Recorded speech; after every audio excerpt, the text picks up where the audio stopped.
Hari ini saya merasa seperti mau menuju finish suatu seri pembahasan. Saya ingat tanggal 2 Februari saya memberikan semacam uraian saya mengenai aku murid Yesus kepada Perduki, chapter Selatan. Lalu menyusul aku murid Yesus yang tersalib pas 1 bulan kemudian, 2 Maret. Lalu aku murid Yesus Sang Maharahim 9 Maret.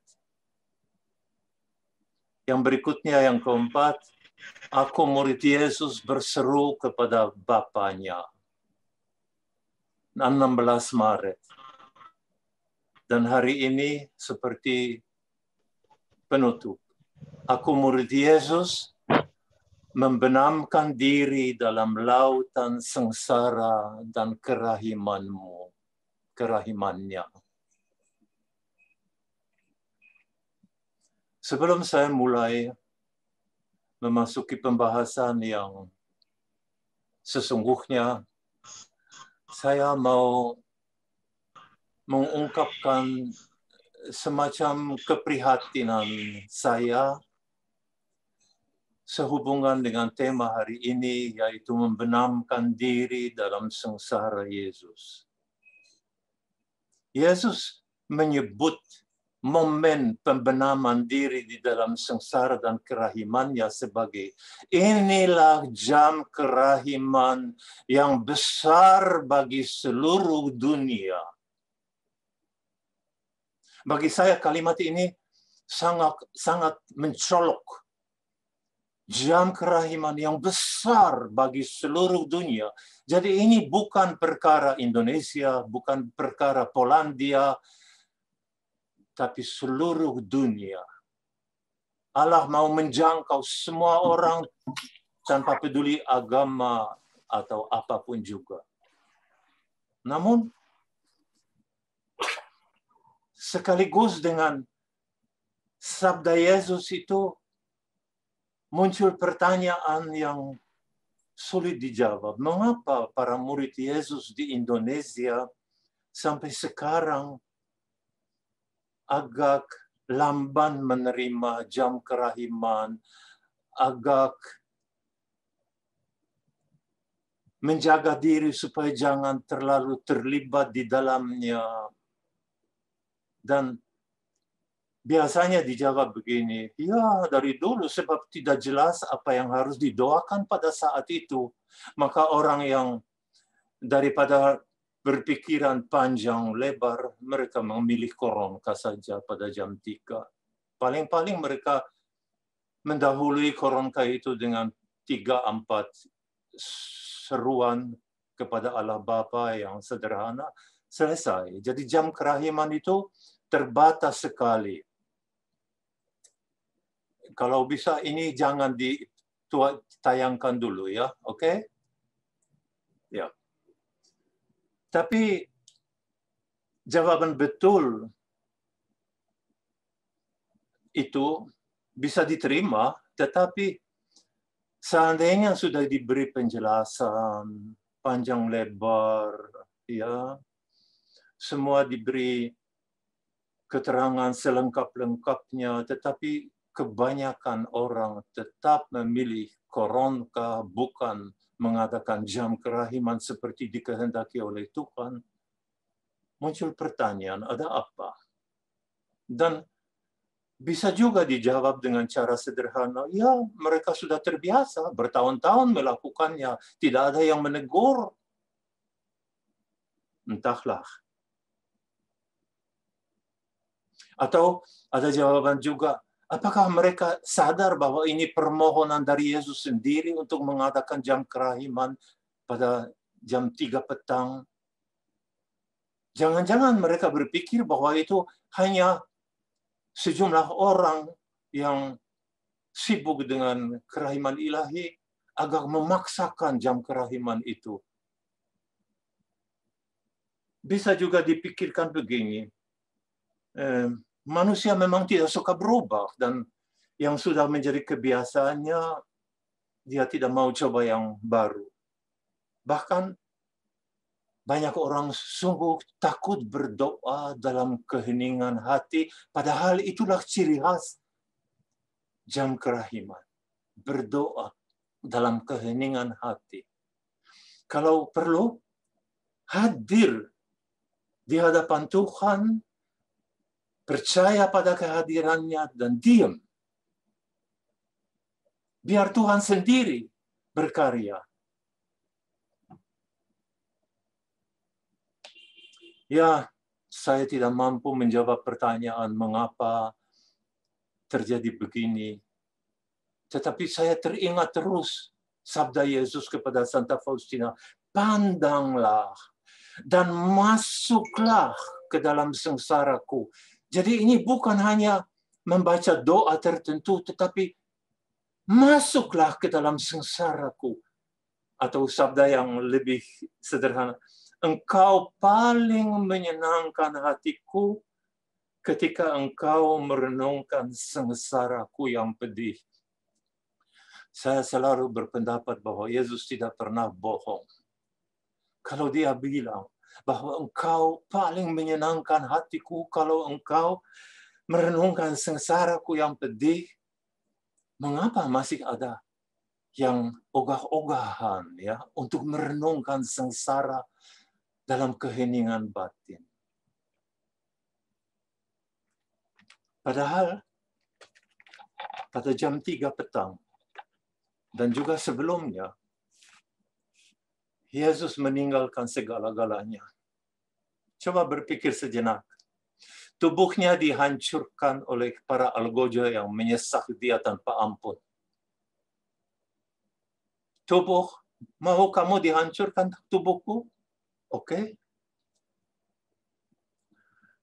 Dia meninggalkan, dia tidak peduli mengenai haknya untuk diperlakukan secara manusiawi. Dia bisa menegur para algojo, apakah aku binatang di matamu?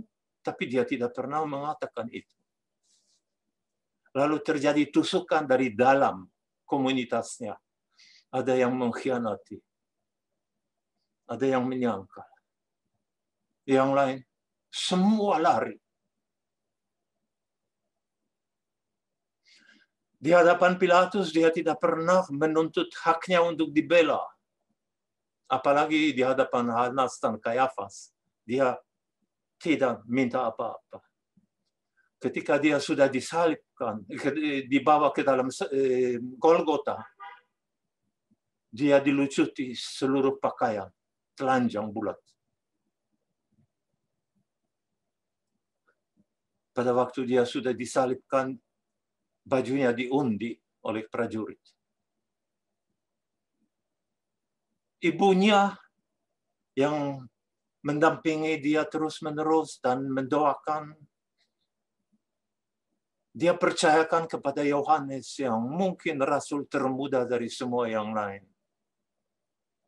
Dan akhirnya, dia mati karena ditusuk lambungnya oleh serdadu Roma. Dan pada saat itu terjadilah jam kerahiman, saudara. Jam ketika dia sebagai benih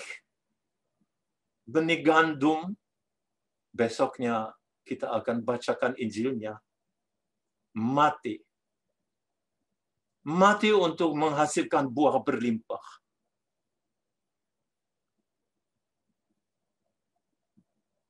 Kematian Yesus disalib adalah panen yang dia berikan, panenan yang dia berikan kepada seluruh dunia. Saat mulai mengalir darah dan airnya dari lambungnya ke arah tiap jiwa, terbentuklah yang Yesus sendiri sebut laut kerahiman yang meliputi seluruh dunia. Makanya yang tadi kalimat yang saya kutip ini, inilah jam kerahiman yang besar bagi seluruh dunia itu. Sungguh seharusnya mengguncangkan. Yesus memberikan dirinya komplit, total. tanpa menahan untuk dirinya apapun juga.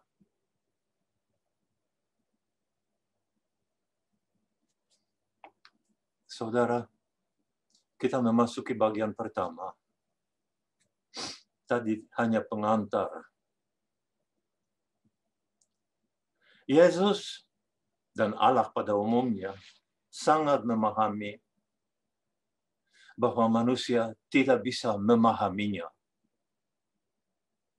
Allah sungguh tidak dipahami, terpahami, tidak terselami, tak terhingga. Kasih-Nya sungguh misteri yang tak terjangkau oleh apapun dan siapapun di alam semesta. Dan hal ini sungguh dialami setiap pendoa yang tekun. Kalau orang berdoa tekun, dia akhirnya pada tahap tertentu lebih suka berlutut, atau kalau juga sudah agak sakit-sakitan, duduk dengan tenang dan mempercayakan seluruh hidupnya sebagai tebusan, seperti Yesus, supaya tidak ada orang yang berdosa di bumi ini. Dia membiarkan dirinya, Yesus bersabda, Yesus membentuk dengan sabdanya hidupnya. Maka dia memberitahukan kepada salah satu cara yang jitu, Yesus memberitahukan kepada umat manusia yang tidak memahaminya salah satu cara jitu. Aku ingin agar yang kasih dengan lebih mendalam engkau mengenal kasih yang berkobar-kobar dalam hatiku bagi jiwa-jiwa. Dan bagian yang kedua penting, dan engkau akan memahami hal ini. Artinya, engkau akan memahami kasihku yang berlimpah-limpah itu apabila engkau merenungkan sengsaraku. Dan Yesus tidak pernah berkata, apabila engkau mengambil suatu buku rohani yang sangat ajaib dan membaca tentang sengsaraku. Tidak. Dan dia bersabda, serukanlah kerahimanku bagi orang-orang berdosa. Aku merindukan keselamatan mereka. Jadi, jam kerahiman sebenarnya bukan untuk orang yang berdoa, walaupun juga, tetapi terutama untuk orang-orang yang berdosa yang Yesus mau selamatkan. Dia sepertinya berseru kepada setiap orang yang mengatakan jam kerahiman, berdoalah secara intensif untuk orang-orang berdosa. Pahamilah bahwa urusan terpenting bagiku adalah menyelamatkan dunia. Tidak ada yang lebih penting. Nah, supaya manusia lebih memahaminya, dia mulai berbicara mengenai lautan kerahiman. Kalau ada banyak orang yang belum memahami ini, jangan heran. Itu harus direnungkan pelan-pelan, dipelajari dari buku harian Faustina, didoakan. Tetapi semua orang bisa sampai kepada suatu kesimpulan bahwa Yesus itu suka berbicara mengenai lautan. Apakah hanya mengenai lautan? Tidak. Dia berbicara mengenai air mata yang jernih. Dia berbicara mengenai bukan air mata yang jernih, tapi mengenai mata air yang jernih. Tentang mata air pada umumnya. Tentang sumber. Tentang lautan. Bahkan tentang samudra. Jadi, dia untuk mendekatkan masalah kerahimannya, dia menggunakan kata mata air, lautan. Dia juga berbicara mengenai pegunungan yang terkenal dari jurang-jurang yang luar biasa dalamnya. Tetapi karena hari ini kita mau mendalami justru lautan kerahiman, mari kita merenungkannya sebentar. Dalam kitab suci sendiri ada banyak kata mengenai laut. Saya tidak akan menyebut kitabnya, babnya, ayatnya, tetapi secara setimpas saja,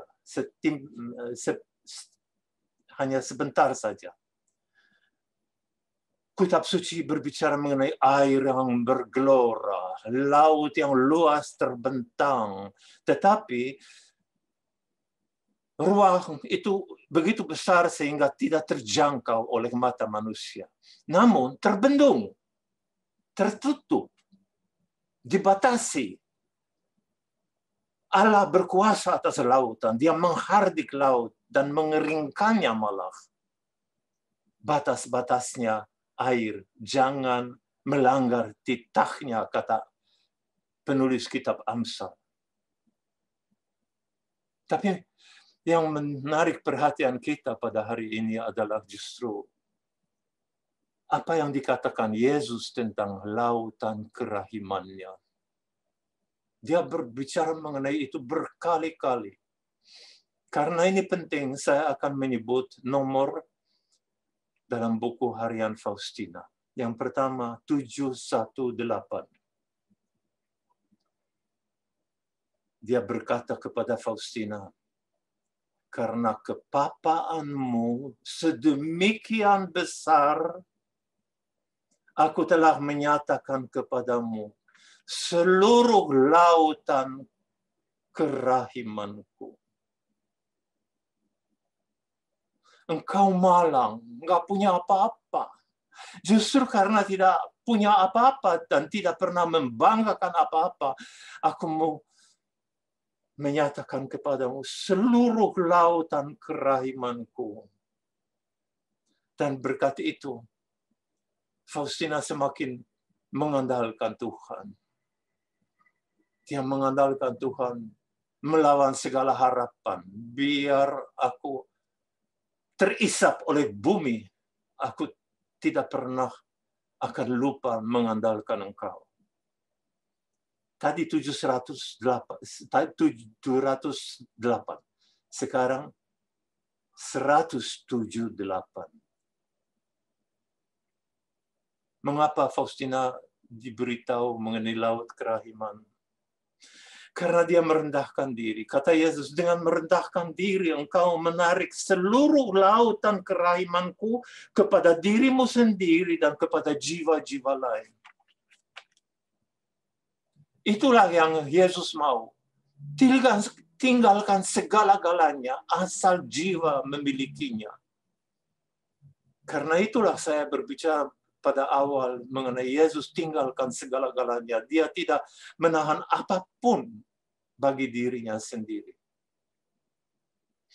Dan kata Yesus kepada Faustina 320, doa yang dipanjatkan oleh jiwa yang rendah hati dan penuh kasih, meredakan murka Bapakku dan menurunkan lautan berkat.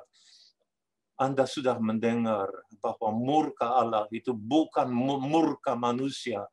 Allah tidak pernah mengamuk seperti banyak orang yang marah.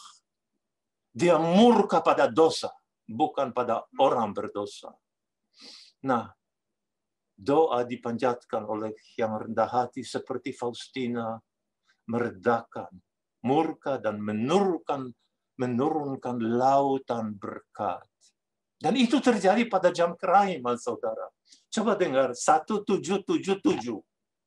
Putriku, ketahuilah bahwa hatiku adalah sang kerahiman sendiri.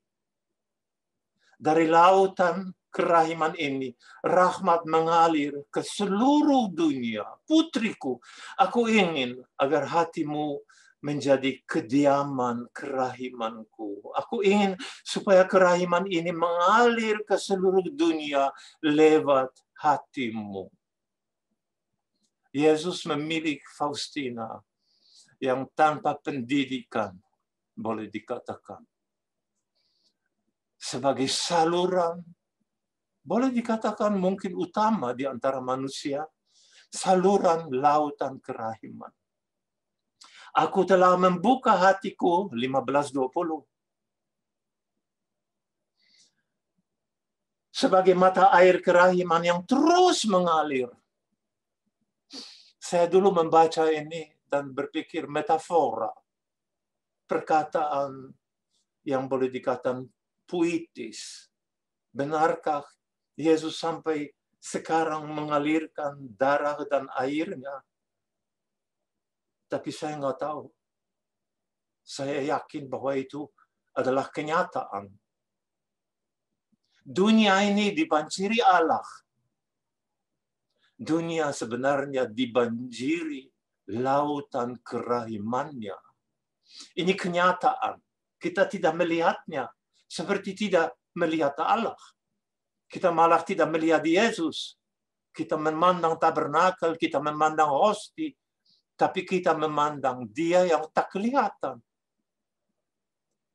Mengapa saya tidak percaya bahwa darah dan air Dia hidupkan untuk sepanjang sejarah, dan air itu dan darah itu terus mengalir. Biarlah, kata Yesus kepada Faustina, semua jiwa menimba kehidupan dari mata air ini. Sebab Tuhan tidak pernah membunuh dengan laut. Biarlah mereka menghampiri lautan kerahiman ini dengan sungguh mengandalkannya. Saya mengandalkan lautan kerahiman itu kalau saya percaya bahwa ini kenyataan. Saudara, salah satu kecintaan mereka yang terpesona oleh kerahiman ilahi adalah novena. Dan ini sangat tepat. Novena kepada kerahiman yang mulai dalam buku harian Faustina dengan nomor 1209. Dan kemudian 1210, 1214, 1216, 1218 ya. Novena ini menarik. Sebab dalam novena itu Yesus berkali-kali menyebut lautan kerahiman. Bawalah jiwa-jiwa dan benamkanlah mereka ke dalam lautan kerahiman, atau kadang-kadang dalam mata air kerahimanku. Kenapa? Karena Yesus mau membawa jiwa-jiwa itu kepada Bapa, ke rumah Bapa. Supaya di rumah Bapa, jiwa-jiwa itu diolah dengan cara baru. Yang hanya Dia yang tahu. Kita tidak pernah akan tahu, mungkin suatu ketika sudah di surga. Bawalah jiwa itu. Dan kita boleh berpikir, berhak, saya membawa jiwa. Bagaimana itu terjadi? Simple. Katakan saja kepada Yesus, Yesus, sekarang aku mengetuk pintu semua jiwa yang berdosa. Dan aku membawa mereka ke hadapan-Mu. Benamkanlah. Aku membenamkan mereka. Yesus tidak pernah minta pastor supaya pastor itu membenamkan mereka di dalam lautan kerahiman. Dia berbicara kepada Faustina, benamkanlah jiwa-jiwa itu dalam lautan kerahimanku. Dan mintalah ini dan itu, karena mereka khusus. Orang berdosa khusus. Para imam khusus. Kaum religius khusus. Orang yang rendah hati, yang berdoa kepada kerahiman, memuliakannya. Itu khusus, semua khusus.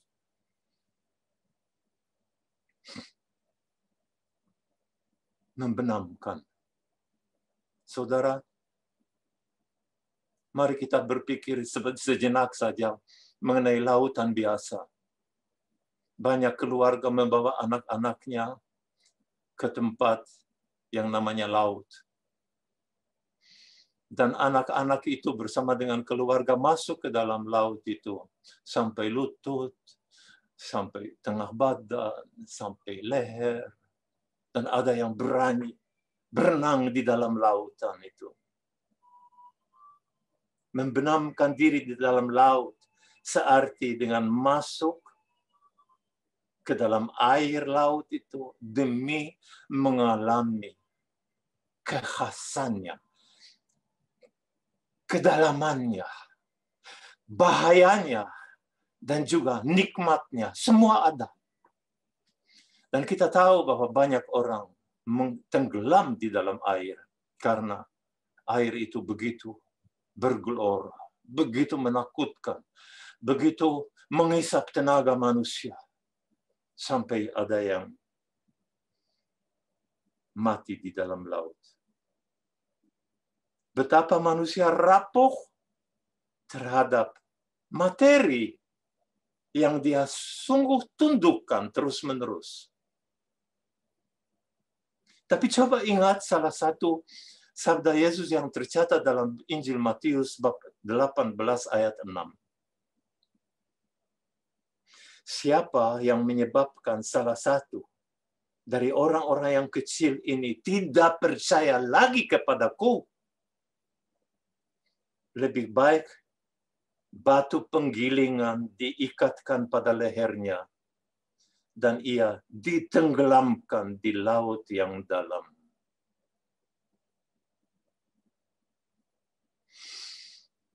Pada jam kerahiman, Yesus minta supaya manusia sendiri membenamkan dirinya dalam lautan kerahiman, bukan ditenggelamkan.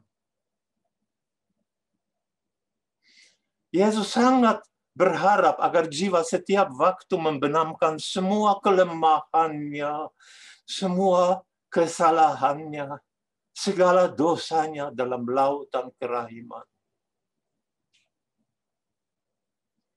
Kita diminta membenamkan segenap kepapaan kita dalam lautan kerahiman. Satu-satunya lautan yang tak pernah membunuh manusia, tetapi justru menghidupkan, mengolah kembali, membentuk dengan cara ilahi.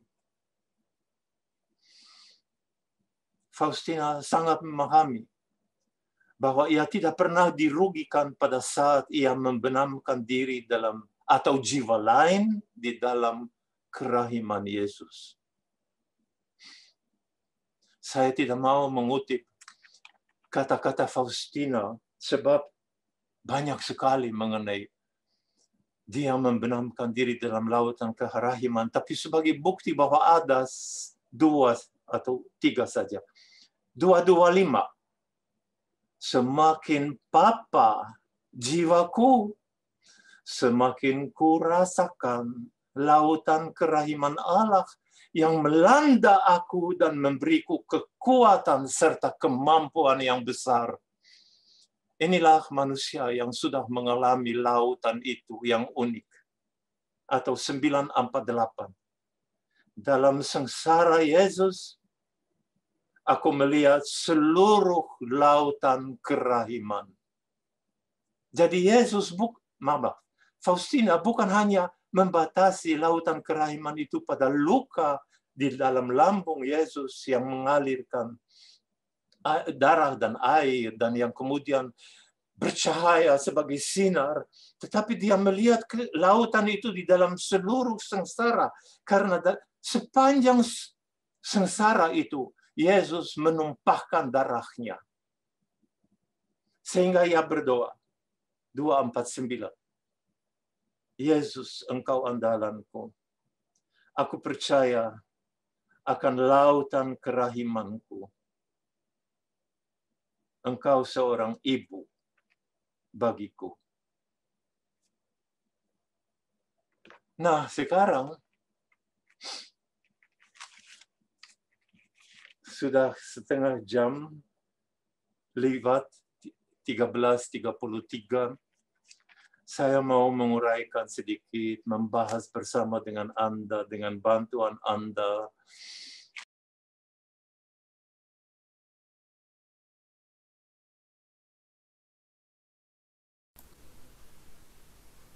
Mas Stefan itu mic-nya kekunci, di unmute dulu. Nah, ya. Oh, ya. Apakah banyak yang tidak terdengar? Tidak, sedikit, bentar aja itu. Oke. Sebelum saya masuk bagian yang paling menentukan dalam pertemuan hari ini, saya senang bahwa diberi kesempatan oleh Blok B untuk berbicara tentang lautan kerahiman dan membenamkan diri di dalam lautan sengsara Yesus pada akhir 5 pertemuan sebelumnya. Ini seperti karunia.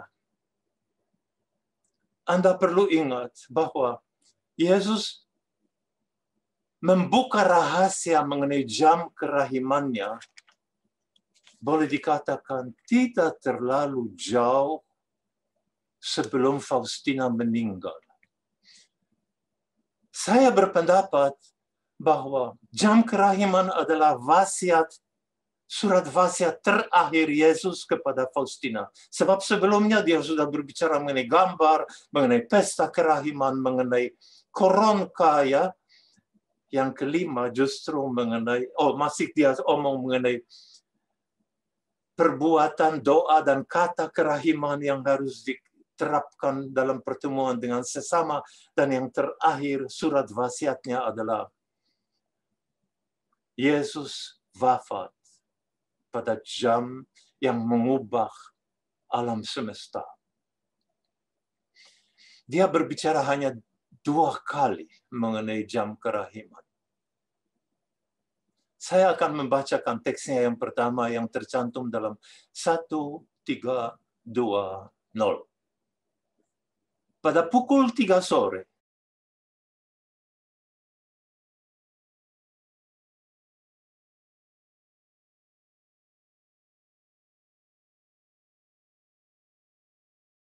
Pak Stefan, itu mic-nya kekunci lagi tuh.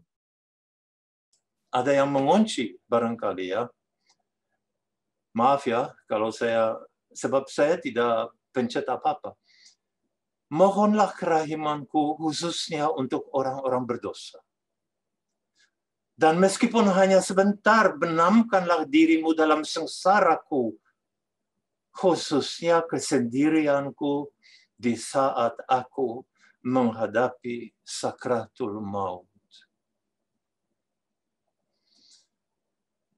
Maaf ya, saya bertanya, kalau Anda mendengar ini, apakah ini perintah Yesus? Saya tidak menganggap dia itu perintah. Ini permohonan. Seandainya ini perintah, kasihilahmu sesamamu seperti dirimu, itu soal dosa atau tidak. Tapi kalau orang tidak mengadakan jam kerahiman, dia tidak pernah berdosa. Dia mohonlah kerahiman. Seperti aku sekarang mohon kepadamu pada pukul 3 sore. Lakukanlah ini. Aku akan mengizinkan engkau masuk ke dalam duka citaku yang begitu pedih. Artinya, ini seperti janji ya. Jangan khawatir. Begitu engkau mulai, aku akan membantumu. Aku akan mengizinkan engkau masuk ke dalam duka citaku yang begitu pedih. Lalu ada janji yang kedua yang luar biasa. Pada jam ini, aku tidak akan menolak apapun yang dimohon oleh jiwa-jiwa yang mengajukan permintaan kepadaku demi sengsaraku. Kata demi sengsaraku itu penting. Demi sengsara Yesus yang pedih. Tunjukkanlah belas kasih-Mu kepada kami dan seluruh dunia. Saudara, coba merenung sebentar. Apa ini ancaman? Ini keharusan? Apakah ada disebut berdoalah korongka pada jam itu? Tidak ada. Sekarang kita beralih ke 15:72. Aku mengingatkan engkau, putriku, setiap kali engkau mendengar bunyi jam yang menunjukkan pukul 3 petang. 1.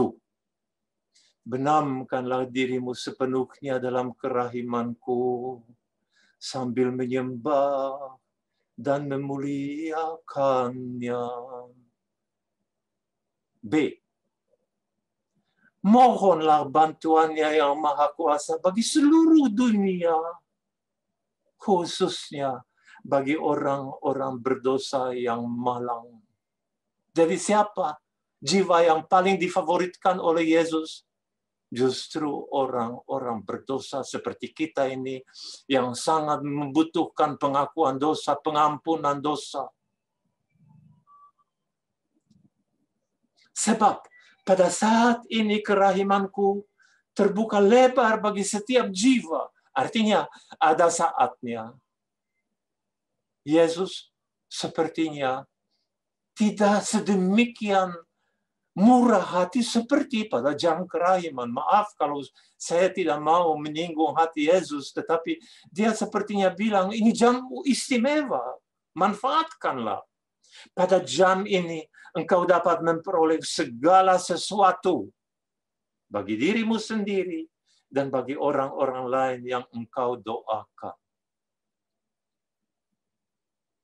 Inilah saat rahmat bagi seluruh dunia. Saat kerahiman yang mengalahkan keadilan. Artinya Yesus membisikkan rahasia lo. Ingat ya, aku itu maha adil. Bapakku apalagi. Tapi pada saat ini, aku seperti tidak mampu berperan sebagai yang maha adil. Lalu Yesus meneruskan. Sesudah A, B tadi, C sekarang. Putriku, berusahalah sebaik-baiknya untuk melaksanakan jalan salib pada jam ini. Asal saja tidak terhalang oleh tugas-tugasmu. Yesus mengutamakan tugas-tugas. Jadi kalau di kantor bekerja, walaupun dari rumah, lebih baik jalankan tugasmu. Tapi kalau sempat, adakanlah jalan salib. Dan Yesus tidak berkata dari buku A atau dari buku B yang disusun oleh kardinal yang terkenal. Tidak, tidak.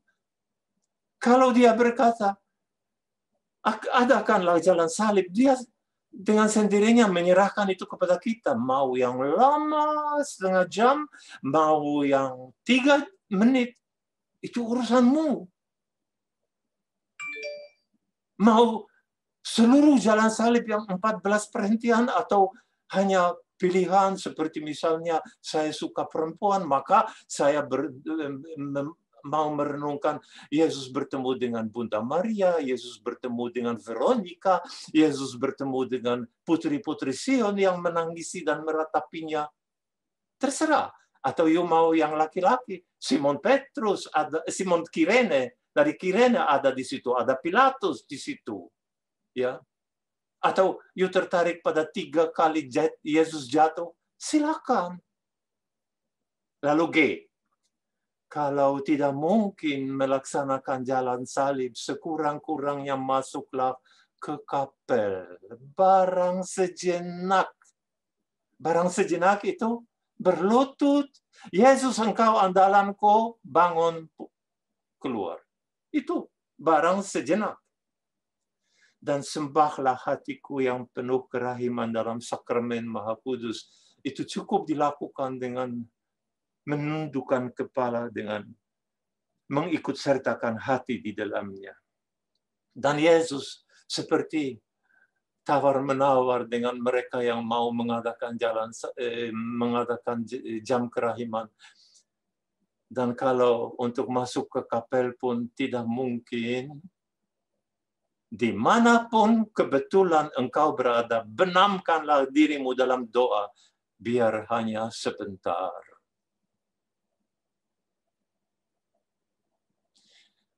Yesus, engkau andalanku. Sebentar. Sekarang saya minta Lucy atau siapa saja yang mengoperasikan komputer untuk menunjukkan kepada hadirin beberapa kemungkinan untuk mengadakan jam kerahiman. Semua tiga cara membenamkan diri dalam kerahiman dan sengsara Yesus itu by Stefan Lex. Jadi jangan anggap bahwa itu yang seharusnya dilakukan. Saya bahkan berdoa dengan diam-diam supaya orang tidak memfoto ini, supaya itu tidak diedarkan kemana-mana, cepat-cepat dilupakan. Tetapi mungkin ada gunanya kalau diperlihatkan sekali saja. Yuk kita mulai. Usul yang pertama atau cara yang pertama. Tadi saya membacakan sabda Yesus yang Yesus sampaikan dalam nomor 1320 dan 1572. Sekarang semua kata Yesus itu saya susun dalam bentuk doa. Ya. Ini dari awalnya. Coba diturunkan sedikit lagi. Ya, ya.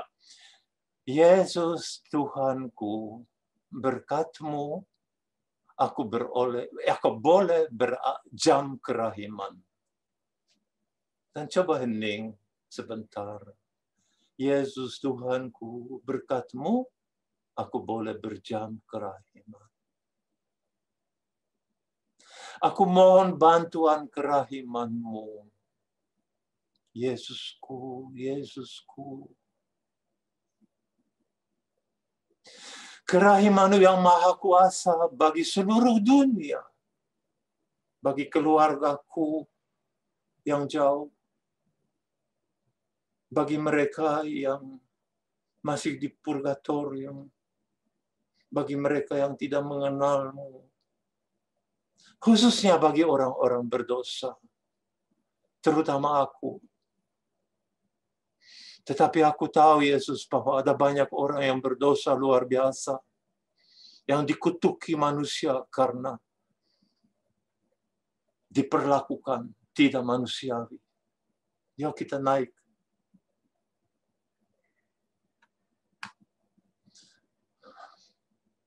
Ku benamkan diri dalam sengsara-Mu. Yesus, yang aku sebenarnya tidak tahu bagaimana membenamkan diri. Tapi Engkau yang melakukannya. Aku tinggal mau saja aku benamkan diri. Saat Engkau sendiri hadapi sakratul maut, tidak ada gangguan apapun dalam relasi kami. Aku membenamkan diri sepenuhnya dalam kerahiman-Mu. Dengan cara apa? Ya, dengan cara yang kusanggup lakukan. Aku menyembah-Mu. Aku memuliakan-Mu. Aku bersyukur kepada-Mu. Aku memuji-muji-Mu. Biar semua malaikat ikut memuliakan Engkau bersama aku.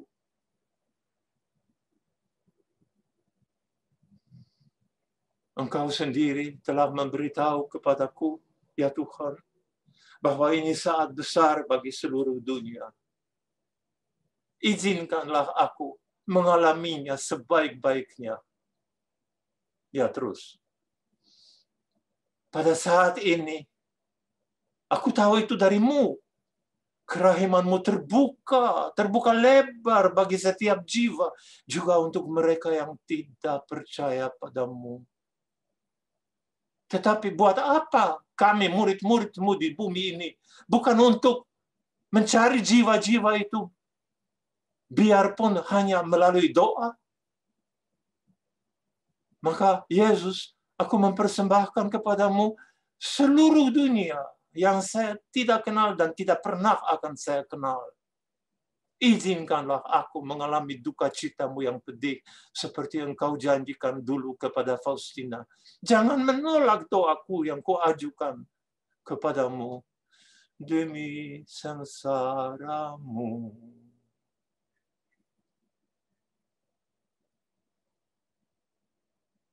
Saudara, ya, belum usul 2. Saudara, ini caraku yang primitif untuk mengajak orang mengadakan jam kerahiman. Baca saja berulang kali dan tambahilah dengan segala suara hatimu, tambahilah kata-kata Yesus itu sehingga menjadi engkau menikmati lautan kerahimanmu. Dengan cara ini engkau sudah habis lebih dari 10 menit. Sekarang cara kedua.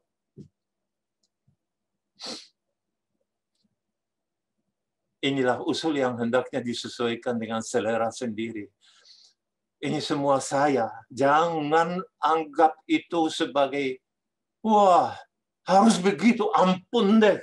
Kalau ada orang yang akan mengiklankan ini sebagai harus begitu, saya pasti masuk neraka. Sebab ini hanya ide yang saya lemparkan bagi mereka yang belum tahu caranya. Mulailah dengan doa tobat. Boleh membaca puji syukur. Yesus yang Maha Rahim, aku menyesal. Tapi bukankah engkau bisa menciptakan doa taubat sendiri? 2. Renungkanlah sejenak kepapaanmu. Omonglah kepada diriku sendiri. Yesus, apa yang kumiliki yang bukan darimu atau dari orang lain? 0. Semua aku terima darimu. Milikku sendiri hanya 1, tetapi milik itu bau. Semua dosa dan kesalahan. Kadang-kadang dosa yang sangat memalukan. Maka aku membawa semua dosa itu ke hadapan-Mu, ya Yesus yang Maha Rahim. Dan aku persembahkan semuanya ini kepadamu supaya semua sampah itu Engkau ubah menjadi sesuatu yang baik, sesuatu yang berharga. Sebab Engkau spesialis dalam hal ini. Yesus, aku berani melakukan itu karena Engkau bilang kepada Faustina, apa saja yang Engkau beri kepadaku, tapi ada satu yang belum pernah Kau beri kepadaku, padahal aku menantikannya. Apa itu, Tuhanku? Tanya Faustina. Semua kesalahan dan dosamu. Letakkan itu di hadapanku, di dekat kakiku. Dan semua sampah itu akan kuubah menjadi sesuatu yang berharga. Saudara, para pemulung keliling mencari sampah. Dan sampah itu kalau diubah oleh manusia bisa menjadi sesuatu yang berharga. Bukankah spesialis untuk mengubah yang buruk menjadi yang paling baik namanya Yesus? Siapa penyamun di sebelah kanannya? Penyamun, pembunuh mungkin. Dalam beberapa menit saja dia mengubah, boleh dikatakan yang dipandang oleh Roma dan Yahudi sebagai sampah masyarakat menjadi santo. Yohanes Paulus II mengatakan inilah santo yang untuk pertama kalinya langsung dikanonisasikan, artinya dimaklumkan sebagai santo. Jadi yang pertama, doa tobat. Yang kedua, persembahkanlah semua kepapaanmu kepada Yesus. Yang ketiga ada, dekatilah secara rohani luka-luka Yesus. Ciumilah luka-luka itu pada krusifiks, artinya salib yang ada di rumahmu, atau salib pada rosario. Dan syukurilah, sebab inilah obat yang paling ajaib bagi jiwa. Luka-luka Yesus. Karena bulir-bulirnya kita jadi sembuh. Yesaya. Lalu masukilah yang keempat, luka hati Yesus yang mengalirkan darah dan air. Darah Yesus yang menguduskan, air tubuh Yesus yang membasuh semua doamu. Sebab air itu untuk membasuh. Air itu melambangkan sakramen pertobatan dan nomor satu, sakramen baptisan. Darah melambangkan tubuh Kristus yang kita terima dalam Ekaristi, yang menguduskan kita dari dalam. Kita tidak pernah tahu apa yang dilakukan oleh darah dan air, yaitu tubuh dan darah, jiwa dan kealahan Yesus itu dalam hosti. Kita tidak pernah akan tahu. Santa Faustina berkata pernah bahwa kita akan kaget nanti di surga apa yang terjadi pada waktu misa. Dan akhirnya, cara yang ketiga, ini sudah 55. Oh ya, ada masih 6, tapi 5 dan 6. Mintalah dari Yesus apa saja yang sesuai dengan kehendak Allah. Jangan lupa berdoa untuk orang-orang berdosa, khususnya yang sungguh malang. Yang keenam, hadirlah di Bukit Golgota bersama Bunda Yesus, Santa Maria, dan mintalah agar ia meminta dari Tuhan rahmat belas kasihan bagimu. Kalau cara kedua itu, silakan dipublikasikan. Saya rasa mudah dipahami, mudah dilaksanakan. Sekarang cara ketiga. Cara ketiga itu saya tangisi saat ini dan pada waktu saya sudah mengirim itu kepada panitia blog B. Karena itu pernah saya susun demi memperlihatkan bahwa jalan salib bisa diadakan secara singkat sekali. Tapi sekarang saya berpikir, setelah mengalami jalan salib dengan cara sendiri pribadi, saya anggap ini sangat miskin. Tapi mari kita coba. Sebelum kita masuk ke ini, saya mau membacakan nama atau judul masing-masing perhentian, dan saya minta Lucy makin menaikkan gambarnya supaya kita ini mulai lancar. 1, Yesus dihukum mati. 2, Yesus memanggul salib. 3, Yesus jatuh untuk pertama kalinya. 4, Yesus berjumpa dengan Bunda. 5, Yesus ditolong oleh Simon dari Kirene. 6, Yesus diusap mukanya oleh Veronica. 7, Yesus jatuh untuk kedua kalinya. 8, Yesus ditangisi para perempuan Yerusalem. 9, Yesus ditelanjangi, jatuh untuk ketiga kalinya. 10, Yesus pakaiannya ditanggalkan. 11, Yesus disalibkan sampai wafat. 12, Yesus diturunkan dari salib. 14, Yesus dimakamkan. Sekarang saya minta Lucy mematikan ini sejenak saja. Sejenak. Bisa? Bukan untuk selamanya ya, sebab kita sebentar lagi akan masuk. Coba belajar. Yesus dihukum mati oleh Pilatus. Kata-kata boleh diubah, asal intinya tetap. Yesus mengambil salib, maju ke Golgota. 3, Yesus jatuh pertama kali. 4, Yesus berjumpa dengan Bunda Maria. 5, Simon dari Kirene dipaksa oleh Roma untuk memikul salib. 6, Veronica, perempuan pemberani. 7, Yesus jatuh untuk kedua kalinya. 8, dia diratapi oleh perempuan. 9, Yesus jatuh untuk ketiga kalinya. 10, Yesus ditelanjangi. 11, Yesus dipaku dengan ganas dan keji. 12, Yesus digantung di atas salib dan sampai mati. 13, Yesus diturunkan. ke-14, Yesus dimakamkan. Sekarang kita kembali kepada teks. Lucy, mohon belas kasihan. Oke, kita mulai dengan nomor 1. Sebab saya mengusulkan, coba merenungkan kebiasaan. Kebiasaan sehari-hari. Saya suka menghakimi atau membela. Renungkan saja sebentar.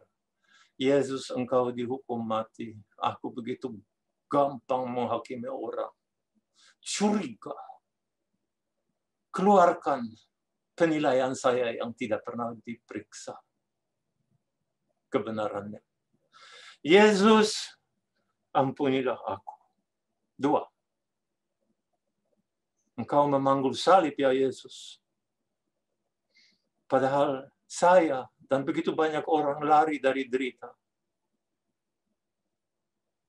Yesus, karena saya sering tidak mau atau tidak berani menderita, saya mau melakukan sekurang-kurangnya satu hal. Mempersatukan semua deritaku dengan Yesus, denganmu. Derita kecil. Sakit kepala. Kaki tidak lurus, pincang. Dan sebagainya. 3. Yesus jatuh untuk pertama kalinya. Saya terbiasa apa? Marah. Karena menderita, karena jatuh. Atau meyakini nilai jatuh, derita. Kebiasaanku mana? Ngomel sepanjang hari, atau setiap kali menderita, Tuhan terima kasih. Engkau mencintai aku karena engkau memberi aku penderitaan. 4. Bunda Maria ada dalam jangkauan tatapan Yesus. Ada begitu banyak orang yang selisih, bahkan berantem, putus hubungan dengan orang tua. Aku bagaimana? Aku baik dengan orang tua? Aku mendoakan mereka? Atau aku paling senang lupakan mereka? Yesus, ampunilah aku. 5. Yesus ditolong oleh Simon dari Kirene. Tak mau tahu orang susah atau suka menolong. Aku ini Simon dari Kirene atau orang yang bilang, no. Kenapa aku harus menolong dia? Bukan urusanku. Yesus, engkau andalanku, ampunilah aku. 6. Yesus diusap oleh Veronica. Yesus tidak ada yang tahu siapa Veronica itu. Tetapi dia mendapat gambaran wajahmu, gambar wajahmu. Kenapa? Karena di antara sekian banyak orang dia mendekati Yesus. Aku suka menjauhi engkau atau mendekatimu. Kalau aku mengatakan jam kerahiman, aku kan akan dekat, bukan? Tolonglah Yesus. Aku melakukannya seumur hidupku sampai mati. Karena engkau berkata, berbahagialah orang yang sepanjang hidupnya membenamkan diri di dalam kematianku. 7. Yesus jatuh untuk kedua kalinya. Aku terbiasa semakin berdosa, atau justru menunda-nunda, atau mengusahakan justru tobat. Yesus, engkau tahu apa yang ada dalam hatiku. Dosa seperti melekat padaku. Ampunilah aku ya Yesus. 8. Para perempuan meratapi Yesus. Ada 2 perempuan di dalam jalan salib yang penting. Yang satu Seperti perempuan Yerusalem yang disapa, "Hai putri-putri Yerusalem," oleh Yesus. Terharu tetapi dari jauh. Aku lebih suka seperti mereka atau seperti Veronica baru. 9. Kedua kalinya Yesus jatuh. Aku sudah jatuh berkali-kali dalam dosa. Sampai putus asa. Aku suka memelihara keputusasaan itu atau mau meniru Engkau ya Yesus untuk bangun dan bangkit dan dengan semangat menuju akhir.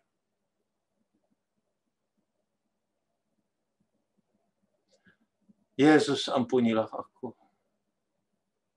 10 pakaian Yesus ditanggalkan. Aku dan banyak orang begitu mengutamakan yang tampak, lahiriah, yang bisa dilihat, bisa dinilai. Apakah aku ini memang begitu buruk sudah sehingga menyembunyikan yang ada di dalam batinku? Padahal Yesus, Engkau tidak pernah malu berdiri telanjang. Karena Engkau murni, Engkau suci, Engkau selalu taat kepada Bapa. Bapa, Yesus, ampunilah aku. 11, Yesus disalibkan. Yang paling rugi di dunia ini, ya Yesus, adalah kebenaran. Diinjak-injak. Diputerbalikan. Aku ini salah satu orang yang menyalibkan kebenaran di bumi ini atau justru membelanya. Aku ini Pilatus yang peduli amat apa itu kebenaran. Atau seperti Nikodemus yang begitu mendengar bahwa Yesus mau ditangkap, berkata, adakah di dalam hukum Taurat kami orang bisa ditangkap tanpa diperbincangkan dulu kejahatannya? 12. Yesus wafat di salib. Kebiasaanku apa? Tidak pedulikan hidup kekal atau rajin berdoa. Yesus, Engkau begitu berharap bahwa semua akan datang saat Engkau ditinggikan di atas bumi. Datang ke salib-Mu untuk rajin berdoa. Tuhan, betapa banyak kekuranganku, ampunilah aku. 13. Yesus, Engkau diturunkan dari salib.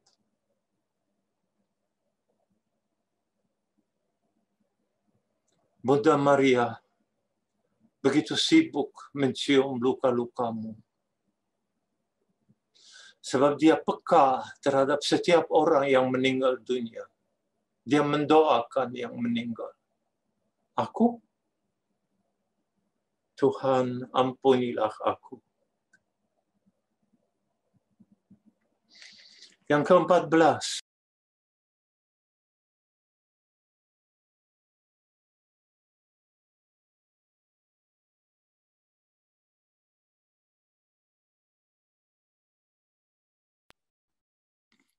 Maaf, Pak Stefan itu mic-nya ketutup lagi. Ini ada di sana masalah. Apakah aku begitu pengecut sehingga tidak mau memikirkan kematian? Atau hari demi hari mempersiapkan diri untuk itu? Yesus, aku mohon hanya satu. Hadirlah pada saat sebagai pembelaku yang utama. aku akan menghadapi ajal. Engkau yang disalibkan karena dosa dunia. Ya Yesus, Juru Selamat kami, kasihanilah.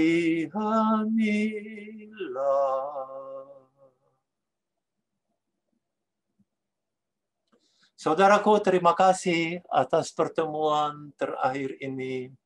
Semoga Anda diberkati Tuhan dengan berlimpah-limpah. Terutama terima kasih kepada Romo yang tahan sepanjang 1 jam, itu luar biasa. Maaf, saya pengalaman dengan banyak pertemuan, tetapi para pastor biasanya sibuk sekali. Ini orang yang luar biasa. Maaf, pastor, saya memuji tetapi saya tidak omong kosong. Terima kasih kepada Helena, kepada Lucy, kepada seluruh panitia dari 3 komunitas. Saya tidak mau menyebut karena saya ex-komunitas. Saya tidak masuk komunitas apa-apa. Jadi jangan-jangan nanti saya salah menyebut komunitas tertentu, ya. Jadi terima kasih kepada semua. Berlimpah-limpah rahmat kepada Anda. Itulah kerinduanku.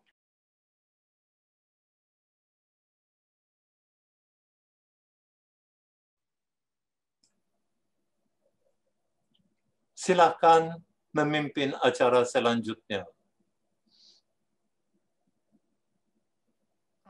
Terima kasih Pak Stefan. Iya. Oke, sebentar saya minta izin kepada Bapak Bos dulu. Pak Popo, sekarang kita masuk ke pertanyaan. Oh, itu panitia yang mengatur saya, bukan saya mengatur panitia. Iya, saya tanya Pak Popo, Pak Stefan. Soalnya ini ada perubahan. Ya, masuk pertanyaan boleh. Pertanyaannya nanti saya tayangkan lewat PowerPoint. Iya.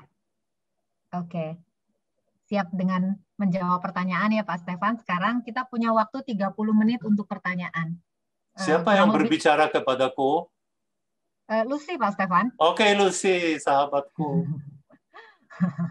Oh, soalnya Pak Stefan di spotlight, Pak Popo, Pak Stefan di spotlight, jadi Pak Stefan nggak bisa lihat orang-orang. Nggak apa-apa. Oke, saya tunggu pertanyaan yang akan ditayangkan di layar, Pak Stefan, supaya kalau ada masalah dengan connection, Pak Stefan masih bisa lihat pertanyaannya dengan jelas. Sekarang kita tunggu pertanyaan dari Pak Popo. Bentar ya. Atau saya punya satu pertanyaan yang udah masuk, boleh saya bacakan Silakan. dulu Pak Popo? Ya. Ini pertanyaan dari Bulani, Pak Stefan. Tadi Pak Stefan bilang untuk usul pertama renungkanlah secara pribadi selama 10 menit. Apakah merenungkan waktunya bebas? Boleh lebih dan boleh kurang nggak Pak Stefan? Terserah kepada orang bersangkutan. Dialah yang menentukan lamanya setiap jam kerahiman. Tuhan sendiri bilang, seperti mengemis, berilah aku waktu, biar sedikit. Nah, sedikit itu bisa. Saya sendiri dulu mulai dengan 10 menit. Dan saya memaksa diri karena tidak keluar-keluar. Benar-benar seperti orang yang tidak tahu jalan. Tapi setelah beberapa bulan, saya melihat bahwa ada 20 menit dan saya tidak sadar sama sekali. Jadi ini jangan menentukan cara langsung, coba ini, coba itu, coba cara sendiri. Lupakan cara yang saya usulkan. Bilang bahwa ini dilarang untuk dibuka. Sebab ini urusanku dengan Tuhan sendiri. Oke? Mary, Lucia. Kalau untuk waktunya Pak Stefan harus pada jam yang sama sebaiknya supaya teratur atau juga boleh suka-suka? Tunggu, saya akan baca. Pak Stefan saat hari kerja jam kerahiman, kadang bersamaan kita di ruang meeting, apa pas dilakukan pada saat seperti itu? Kalimat apa yang bisa kita sebut dalam waktu sempit seperti itu? Pikiran 1-2 menit arahkan ke salib Yesus dan luka-luka. Validkah? Valid. Valid. Ini sudah menunjukkan kemauan goodwill-nya kan. Yesus pasti tepuk tangan karena mereka ini ingat jam 3, jam permohonannya. 2, Pak Stefan, bila jam 3 hanya sempat untuk doa kerahiman yang singkat, tetapi belum sempat untuk Rosario Koronka, apakah ini tidak apa-apa? Enggak apa-apa. Koronka boleh menutup jam kerahiman, tapi sebelum mulai Koronka lebih baik, tutup doa jam kerahiman.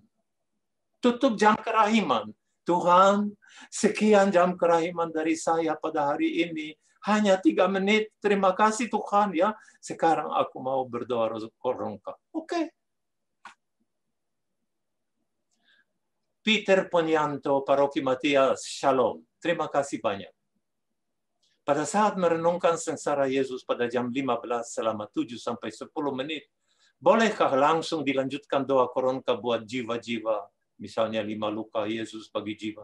Dalam mengawali kerahiman ilahi, bolehkah dengan lagu dan yang diakhiri juga dengan lagu Yesus yang tersalib? Apakah kerahiman ilahi ini menjadi ungkapan surat Paulus kepada jemaat di Kolose 3:4? Saya ini bukan ensiklopedi loh, jadi saya harus baca dulu Kolose 3. Kecuali kalau Bapak hafal ayat itu, silakan mengutipnya dengan langsung supaya tidak usah makan waktu untuk cari ini. Pokoknya saya carikan. Bab 3 berapa? Ya. Saya carikan. Pak Stefan jawab dulu yang di atasnya. Nanti saya carikan ayatnya, saya tampilkan. Tadi di atasnya ada pertanyaan-pertanyaan.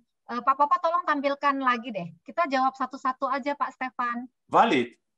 Sebentar. Pak Popo tolong tayangkan pertanyaannya lagi. Yang Kemudian, mana? Sebentar. Tadi pertanyaannya di atas tuh ada beberapa pertanyaan Pak Stefan. Saya bacakan ya. Sudah saya. Bukan. Sudah. Ini. Itu sudah. Ya. Sudah beres. Sudah dikuburkan. Pada 3 ayat 3 dan 4. Silakan. Begini bunyinya. Sebab kalian sudah mati dan hidupmu tersembunyi bersama Kristus di dalam Allah. Nah, sumber hidupmu yang sejati adalah Kristus. Dan bila Ia tampak nanti, kalian juga akan tampil bersama-sama dengan Dia dalam kebesarannya. Kok ada gema, ya? Coba mematikan gema.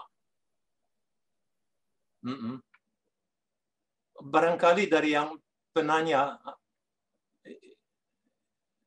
ya sudah? Sudah? Sudah. Oke.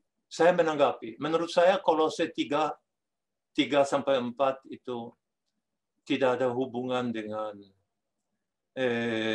jam kerahiman.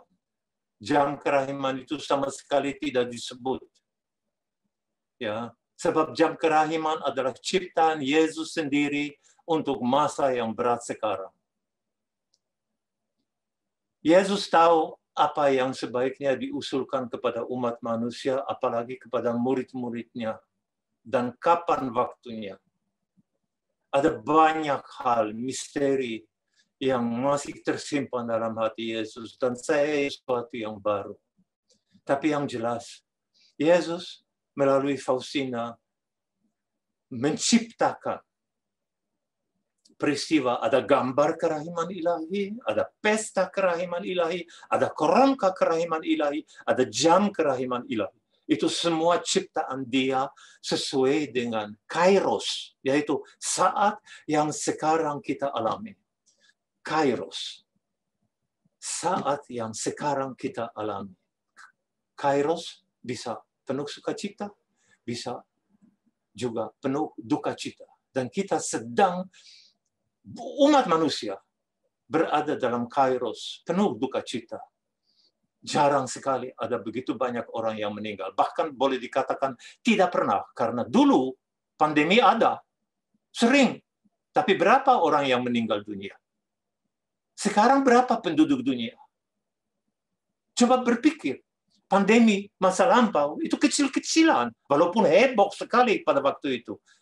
Yang sekarang kita alami itu tidak pernah ada dalam sejarah yang begitu besar, begitu menimpa seluruh dunia. Kita berada dalam masa yang sulit, maka Yesus memberi jam kerahiman, berdoalah supaya dunia berubah. Saya menunggu Lucy menyiarkan yang berikutnya. Jika kita membenamkan diri dalam kerahiman ilahi dengan memohon ampun atas dosa-dosaku, apakah berarti saya tidak perlu menerima sakramen tobat? Oh tidak, lain sakramen tobat yang oleh Yesus disebut sidang kerahiman. Dan dia minta supaya sidang kerahiman itu dikunjungi, dihadiri, terutama sebelum pesta kerahiman, yaitu hari Minggu kerahiman. Lain sakramen, lain doa pribadi. Sakramen adalah urusan saya dengan gereja sebagai perantara antara Allah dan aku. Doa adalah urusan antara aku langsung dengan Allah tanpa gereja. Mutunya berbeda.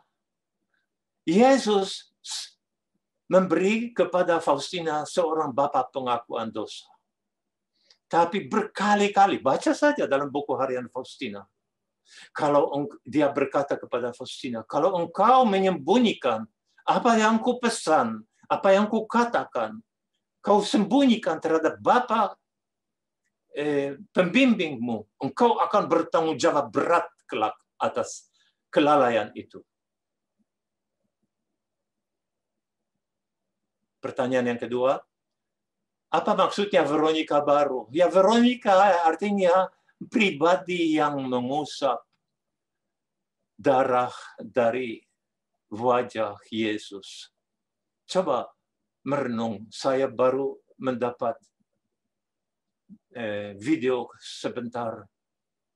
Saya tidak tahu di mana itu terjadi, di negeri apa. Ada sekelompok serdadu. Saya tidak tahu. Jadi saya jangan ditanya lebih. Sekelompok serdadu mampir ke gereja yang kelihatannya sederhana, tidak bisa menampung banyak orang, sedikit saja. Dan mulai menembak krusifiks yang ada di atas altar itu sampai berkeping-keping salib Yesus itu dengan tubuh Yesus, dan kemudian dia menembak tabernakel sampai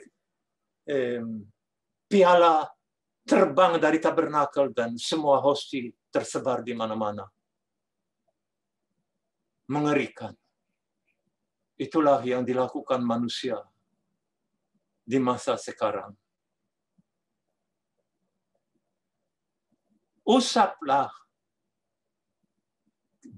darah dari wajah Yesus dengan doa yang serius. Pertanyaan berikutnya, apakah doa jam kerahiman ataupun doa koronka sama dengan doa syafaat?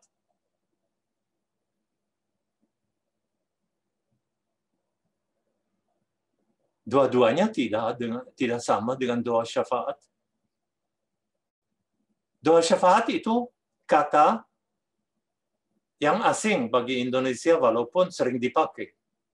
Dalam gereja Katolik tidak pakai doa syafaat waktu misa, tapi doa umat. Maksudnya doa pengantaraan. Kalau itu dilihat dari sudut bahwa koronka adalah doa perantaraan, itu benar bahwa dalam arti begini. Demi sengsara Yesus yang pedih, tunjukkanlah belas kasih-Mu kepada kami dan seluruh dunia. Umat Katolik berdoa untuk seluruh dunia. Jam kerahiman. Ada unsur perantaraan juga. Karena kita berdoa khusus untuk orang-orang berdosa. Tapi dua-duanya tidak pernah dipikirkan sebagai doa umat. sebagai doa pengantaraan. Jadi ini begini ya, manusia yang berdoa, baik dalam jam kerahiman maupun koronka, dia harus merasa sebagai orang pilihan Allah yang diangkat sebagai perantara.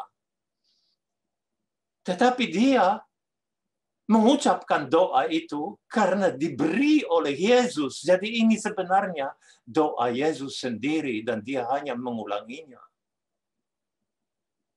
Kita menjadi, boleh dikatakan, alat dalam tangan Bapa yang menghendaki supaya dunia selamat. Lucy, yang berikutnya apa? Tadi ada satu yang belum dijawab kayaknya. Dalam tayangan terakhir. Ya betul. Pak Popo yang terakhir, tapi bisa saya bacakan. Pak Stefan saya bacakan ya. Apa maksudnya kita berdoa kerahiman ilahi? Sebentar Pak Stefan. Apa maksudnya bahwa kita berdoa kerahiman ilahi adalah mendoakan orang berdosa? Sementara kita sendiri masih merasa belum layak karena masih merasa banyak dosa, Pak Stefan. Ya, itu semua orang bisa mengatakan tentang dirinya, kecuali Bunda Maria. Ya, jadi kita berdosa.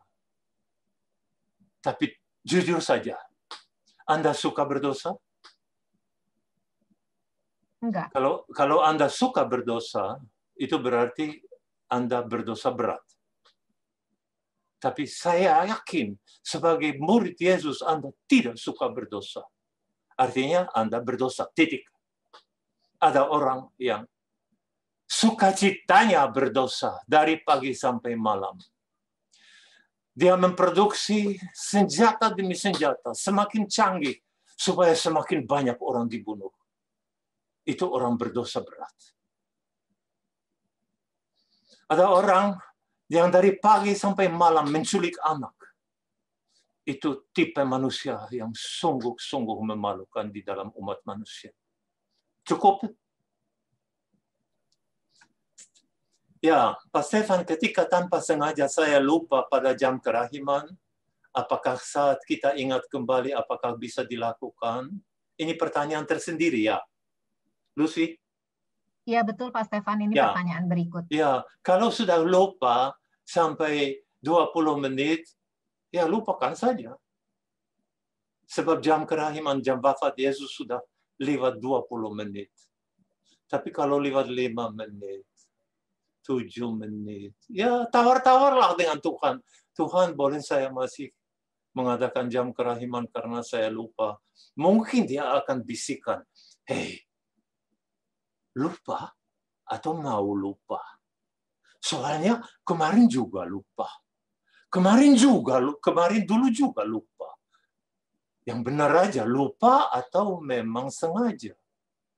Sebab kalau orang mencintai sesuatu, dia tidak akan lupa. Ada kopi yang baru dituangkan, aduh, dia tidak lupa.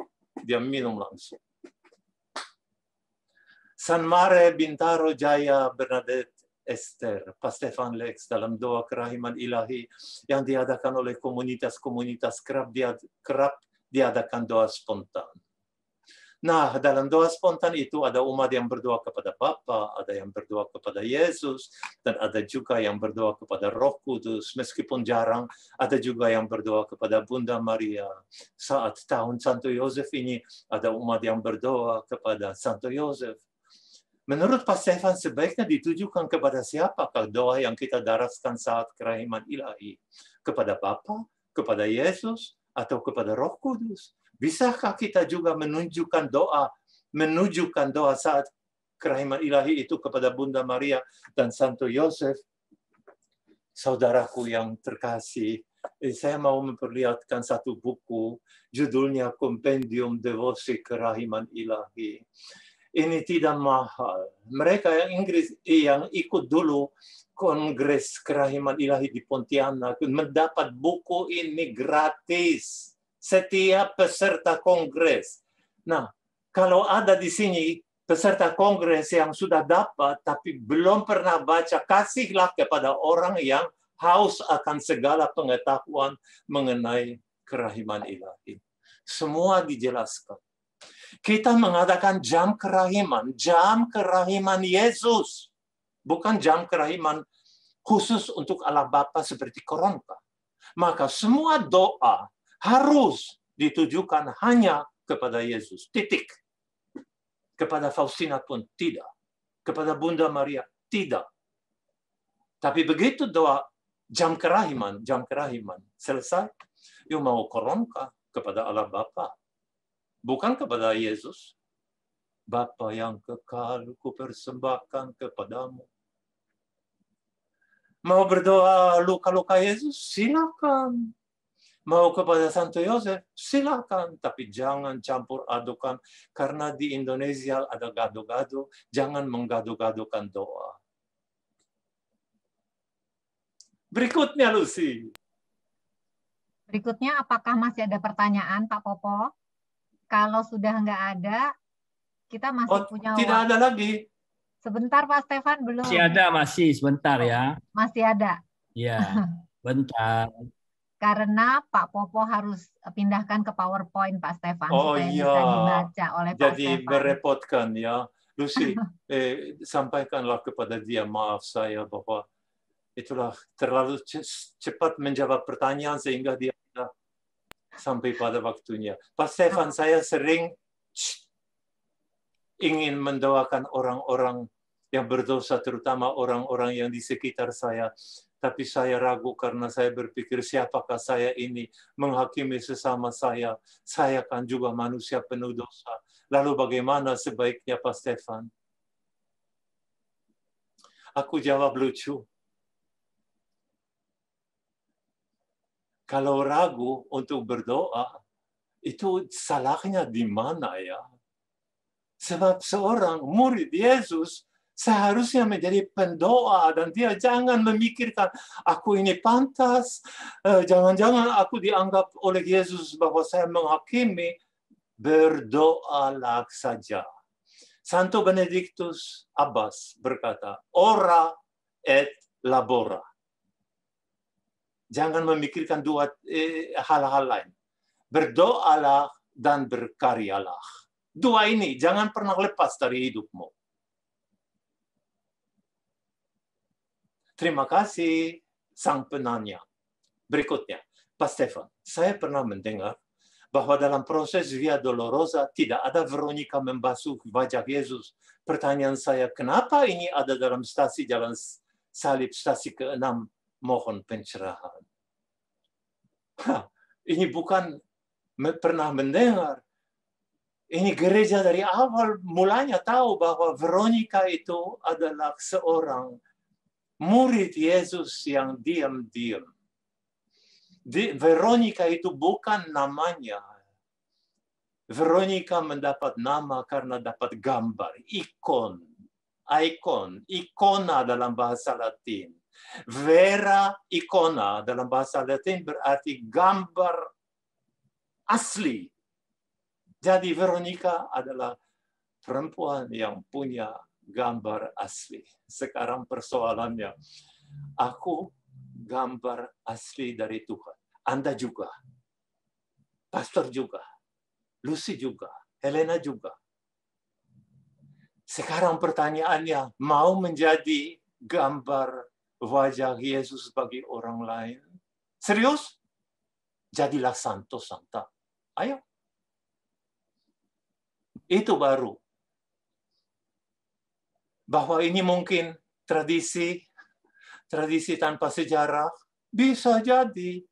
Tapi siapa yang mau membuang tradisi yang begitu bermakna?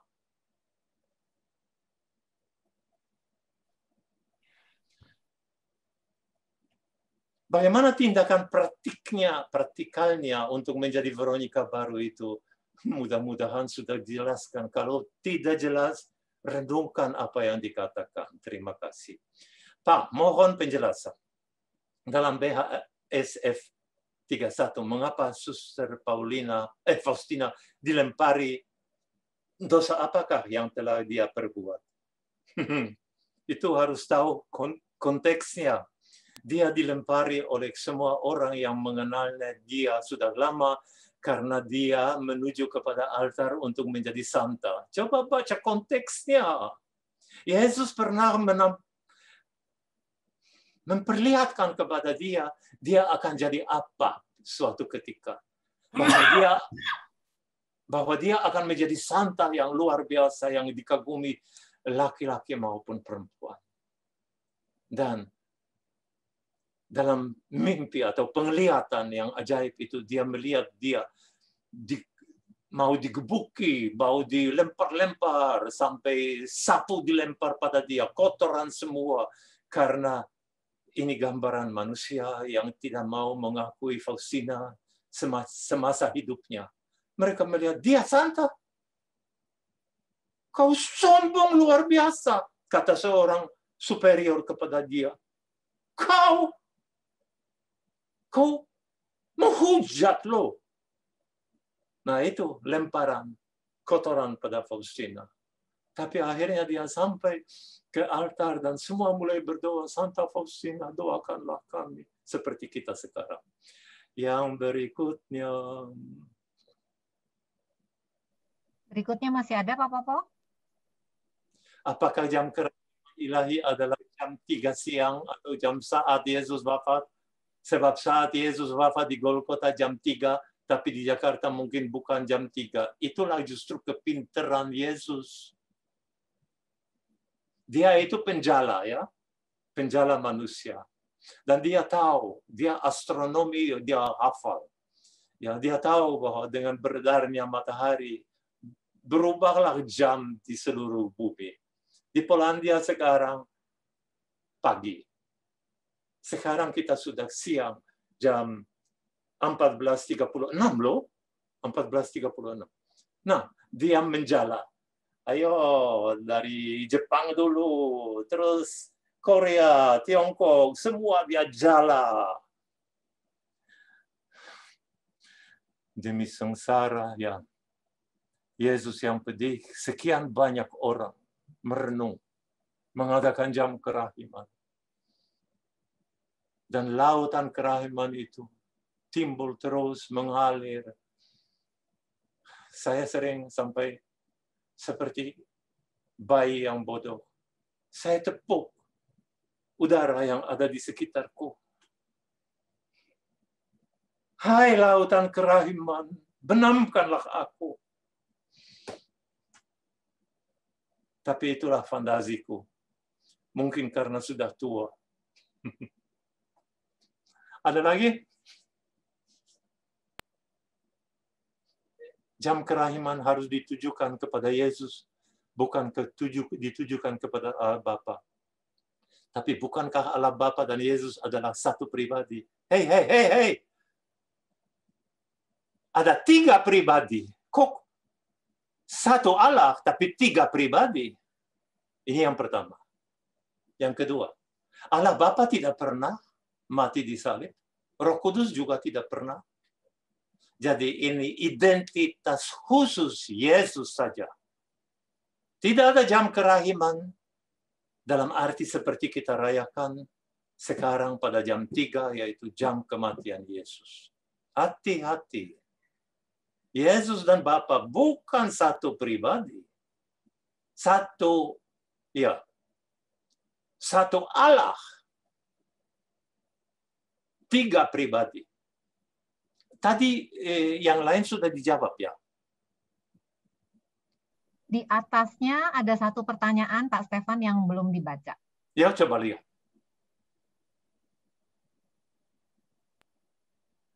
Yang mana? Ada beberapa Teks doa kerahiman ilahi dan juga ada beberapa teks doa korongka ilahi. Mohon bisa di-share di sini teks doa jam kerahiman ilahi. Tidak ada doa jam kerahiman, ada jam kerahiman, Pak atau Bu. Nggak ada.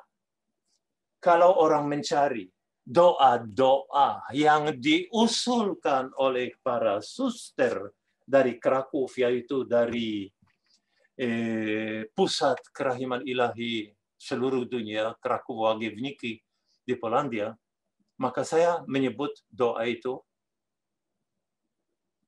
nomornya boleh dicatat, doa-doa yang dianjurkan untuk didaraskan pada jam kerahiman dari buku harian Faustina. 1747, 72, 1319, 1319, dan 187. Hanya 4 yang dianjurkan.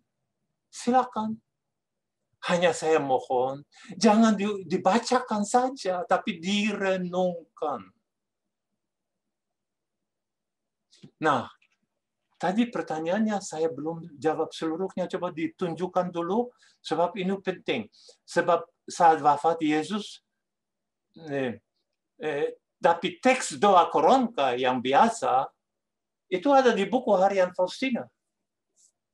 Nah, saya tidak bawa lagi buku harian Faustina ke sini, tapi saya pernah menunjukkan halamannya. Di sana ada imprimatur dari Monsinyur, sekarang Kardinal Ignatius Suharyo. Itu harap diperhatikan. Satu-satunya teks yang pasti asli hanya ada di buku harian Faustina. Jangan dicari di flyer-flyer. Oke? Jam kerahiman harus ditujukan kepada Yesus, bukan tujuan. Pak Stefan, saya pernah teringat untuk doa jam kerahiman, tapi sudah jam 15:09, tapi saya tetap berdoa. Apakah itu boleh atau tetap jam 15? Boleh, karena belum lewat 10 menit. Besok saya akan jawab, karena belum lewat 11 menit. Saya itu ingat Abraham, ya. Dia itu pandai tawar-menawar dengan Abraham. Tapi dia 10 berhenti. Nah, itu salahnya. Bagaimana dia tidak ucapkan itu? Bagaimana Bapa Allah, seandainya hanya satu orang yang benar di mana itu, di kota apa sih, Sodom dan Gomora. Bagaimana seandainya satu saja yang benar? Tapi dia tidak bilang, dia pengecut, dia tidak omong. Padahal akhirnya apa yang terjadi? Satu orang. Cukup. Yesus Kristus. Beres semua. Nah. Romo tertawa. Ini untuk orang yang membaca kitab suci memang sangat menarik, ya Romo. Kelihatannya hari ini Pertanyaan sudah habis kayaknya. Tidak sampai 400, tapi saya tetap bersyukur. Saya senang bisa bertemu dengan orang yang sungguh memperhatikan omongan saya. Terima kasih, Tuhan memberkati. Terima kasih. Bye-bye. Belum, Pak Stefan, belum. Sebentar. Oh, belum. Oke. Sebenarnya kita masih punya 8 menit lagi untuk acara tanya jawab, Pak Stefan. Jadi masih saya 8 menit. persilakan kalau yang iya, karena sesi tanya jawab kita sampai jam 2.50, Pak Stefan. Saya boleh persilakan silakan bagi yang mau bertanya langsung, 1 orang mungkin, karena kita masih punya waktu 8 menit, silakan boleh langsung unmute. Kalau nggak ada, nggak apa-apa. Nggak usah dipaksa ya, Pak Stefan. Stefan. Ada? Saya Peter, Pak Stefan. Ya. Saya Peter, Pak Stefan. Boleh ada. Bagaimana? Silakan. Peter. Pak Peter yang mau bertanya, Pak Ya, Stefan. silakan. Namanya Pak Peter. Silakan Pak Peter, langsung. Suaranya agak keras, Pak. Pak Stefan, saya pernah doa kerahiman. Saya pernah doa kerahiman ilahi sesuai anjuran Pak Stefan. Tapi doa tanpa diiringin oleh lagu, tanpa diiringi oleh musik atau audio apapun. Saya sampai tertidur gitu. Tertidur. Jadi bagaimana ini Pak Stefan nih bisa tertidur? Karena saya juga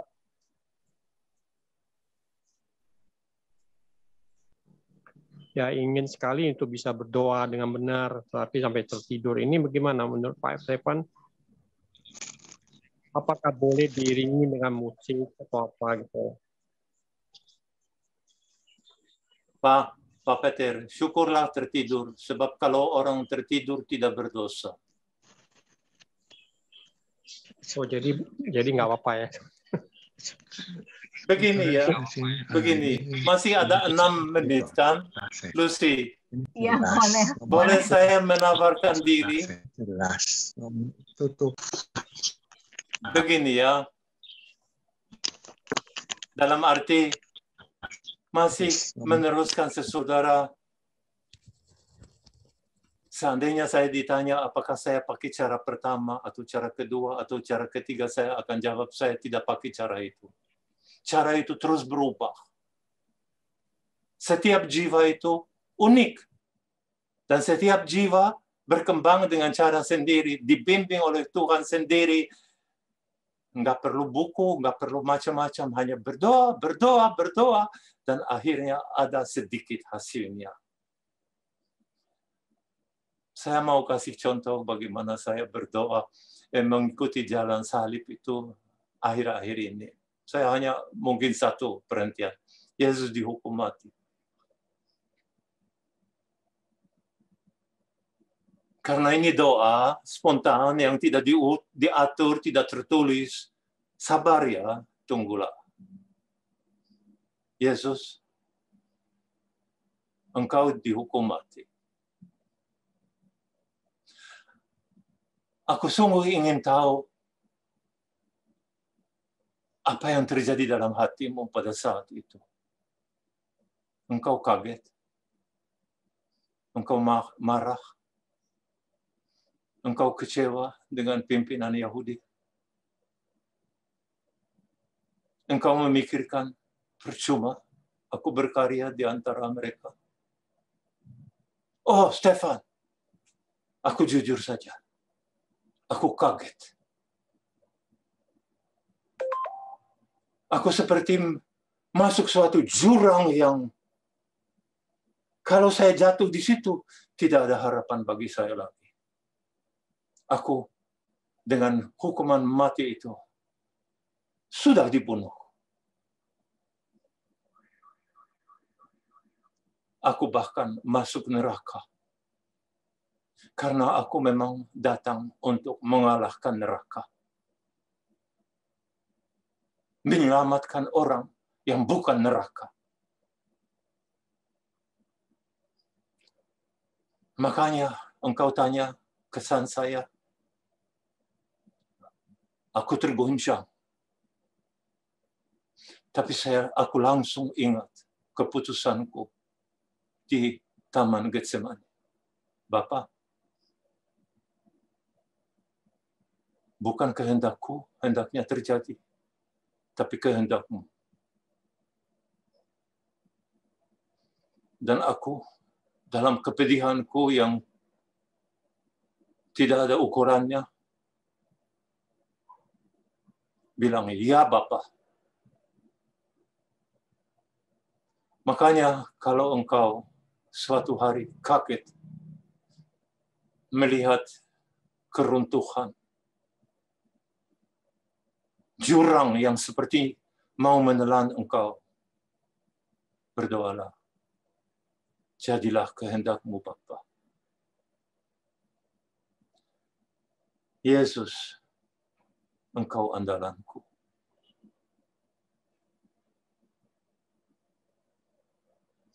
Yang kedua, Yesus mengambil salib. Yesus, apa yang terjadi pada saat engkau memegang balok itu?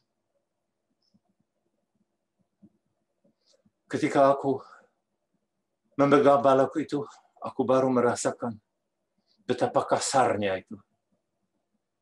Dan betapa beratnya. Bagaimana mungkin aku membawa itu sampai ke puncak Gunung Kalvari?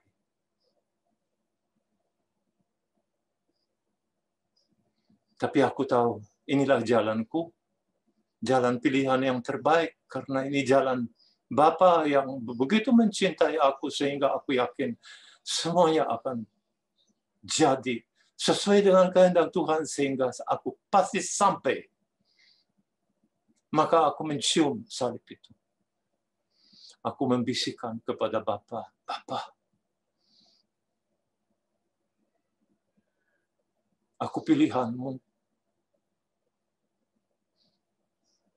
Engkau menjatuhkan segala yang buruk padaku karena cinta-Mu kepada umat manusia. Betapa Engkau mencintai manusia dan aku memang manusia, maka aku termasuk cinta-Mu itu. Yesus, Engkau andalanku.